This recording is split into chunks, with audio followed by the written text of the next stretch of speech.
If you're like me, you're really only interested in eating salads that don't suck, which is why I think you should put this skirt steak salad on your menu this week. It's delicious and ready in just about 20 minutes, so let's get started. For the dressing, we need a neutral flavored oil, so something like avocado oil or whatever else you might have in your kitchen already. And to that, we're gonna be adding some toasted sesame oil, a little bit of rice vinegar, some miso, and of course, plenty of fresh ginger and garlic.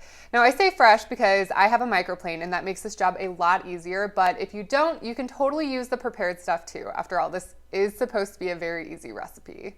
Add all of those ingredients to a jar with a tight-fitting lid, give it a nice little shake, and that's pretty much it for the dressing. You can make this up to a week ahead of time and just store it in the fridge. When you're ready to serve it, bring it out and let it come back up to room temperature. As we move on to the steak, we're gonna start by heating up our indoor grill pan, maybe a cast iron skillet or an outdoor grill if you have one. And make sure to get the heat really, really high because the steaks we're gonna use just need a quick sear on each side, and they're gonna do best over very high heat. I'm using a skirt steak, which is my favorite cut for a couple of reasons. One, I can usually find it, but also I think it has delicious flavor. Most importantly, it cooks really, really fast, and so it only needs a couple of minutes on each side. I think the number one myth about skirt steak is that it's a really tough or chewy cut of meat, and that can be true if you don't cut it correctly, so more on that later. Now clearly, I love my skirt steaks, but you can also use a flank steak or a hanger steak or really any other cut of steak that you really like.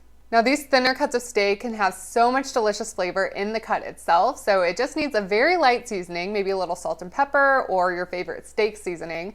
Lay that down in your very hot pan or on the grill surface and give it about 3 minutes on each side. That should be enough time for it to develop these nice char marks without getting overcooked or tough, and then when it's done, transfer it over to a cutting board so it has a few minutes to rest. Now in the meantime, you can start to prep your salad, and I'm cutting a lot of corners here by using some packaged vegetables. I highly suggest this hack, especially during the week when you may not have a lot of time for slicing and prep work.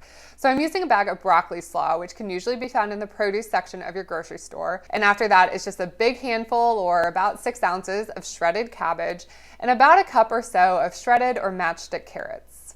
We're gonna get all of that into a large mixing bowl, and then the only knife work you really need to do for this recipe is to slice up a red bell pepper and some green onions. That gets added to the mix, and then use a clean pair of tongs to give it a toss and get everything combined. By this point, your steak should be ready to slice, and here's the key to getting really tender, juicy steak strips. We don't want to cut with the grain, we actually want to cut against it or across it. So these are longer pieces of meat. You'll see that, the grain starts to run across the short edges, so we really want to cut across that. But first you might want to cut it into some smaller pieces that are a little bit easier to work with. From there, just angle your knife and slice it into really thin strips like this, and this is somehow going to make your perfectly cooked steak taste even better. To serve, we're just gonna add that ginger miso dressing from earlier to our prepped salad, give it another toss to combine and coat everything, and then plate it up and top it with your sliced steak. I always love a good garnish on a salad, so I'm adding some toasted sesame seeds, some crispy wonton strips like what you might find in a restaurant, and I thought crunchy peanuts would be another good addition, and it turns out I was right, so I recommend using that if you have the option. This skirt steak salad is so simple and easy to prepare. I think you're gonna love it. And I do have the full recipe linked in the description box below, but just, eyeball it. Salads that don't suck also don't require exact measurements. So put whatever you want in there, make it your own. If you try it and love it, or don't, leave me a comment and let me know what you think. And as always, thank you so much for watching. My name is Kara, and I'm the dietitian behind Street Smart Nutrition. This channel is all about fearlessly nourishing meals, so I really hope we'll see you here again soon for more of them.